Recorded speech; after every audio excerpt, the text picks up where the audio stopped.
Central Valley Justice Coalition is to partner with the church and the community to prevent human trafficking. We have been at this work for 12 years here in the Valley, and we have had the privilege of also educating up and down California and internationally as well as nationally. So what we really focus on is making sure that the best story is the one you never hear.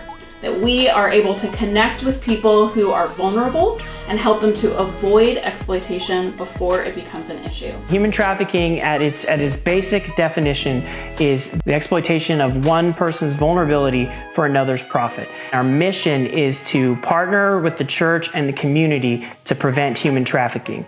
And the tools that we use to do that are education, partnership, and outreach.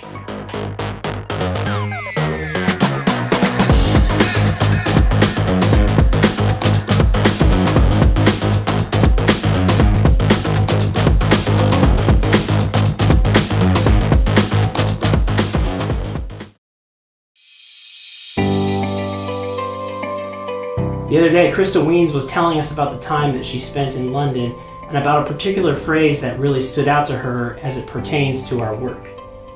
I'm familiar with this as well, as I've been to London several times. When you get off of the subway, there's a distinctly British voice that says, "Mind the gap."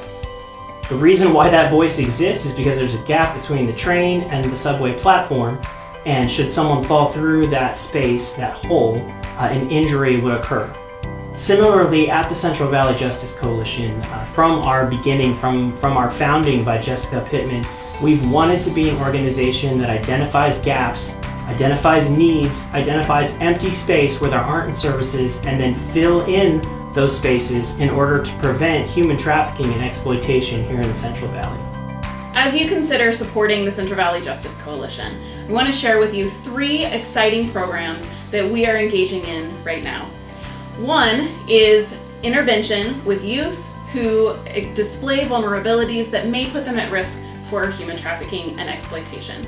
This is an important service for our community. We have lots of partners who are doing great work, and many of them work with kids who have been exploited, who have been taken advantage of. It's often very difficult to find resources for kids who are experiencing various difficulties in their lives. They may have survived other levels of trauma. And what we are able to do with the youth programs that we are currently running is to meet those kids one-on-one and help them to take a good look at their situation, help them to understand the realities of human trafficking and exploitation that they may face, and to help safety plan with them, to help create individualized plans that provide resources and community that will help them grow and maintain their safety. The second one that I want to tell you about is the emergency housing that we are partnering to offer. We often encounter survivors who are ready to come out of the life, but the options for getting out can be very challenging. There may be long wait times for programs. It may be that they need some detox before they're able to enter a program. And so what we're able to do is offer a transitional space that allows them some stability and some community support, because we have wonderful volunteers and staff who are trained in trauma-informed care, and it can surround them in ways that are supportive and then walk with them into what comes next. We are very excited to launch a new project directed towards the buyers of sex in the Central Valley. This has been an often overlooked area. We tend to only address buyers after they have purchased sex and been arrested. We, as a community, have often turned towards shame as the tool to keep people in check. And what we know now is that that does not work. So what we really want to do is honor people in the way that we always have, as complex, as image bearers of God, as individuals in need of support.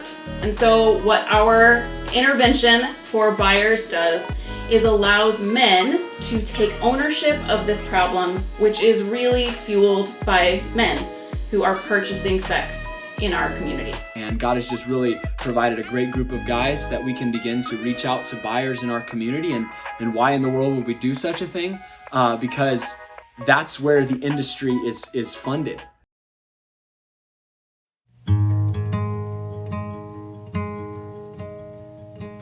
another year comes and we are raising money again for our work, we know that it is God fighting this for us and gives us that passion and that drive to raise funds to invite you into that process with us so that we can address this issue together and see more people free.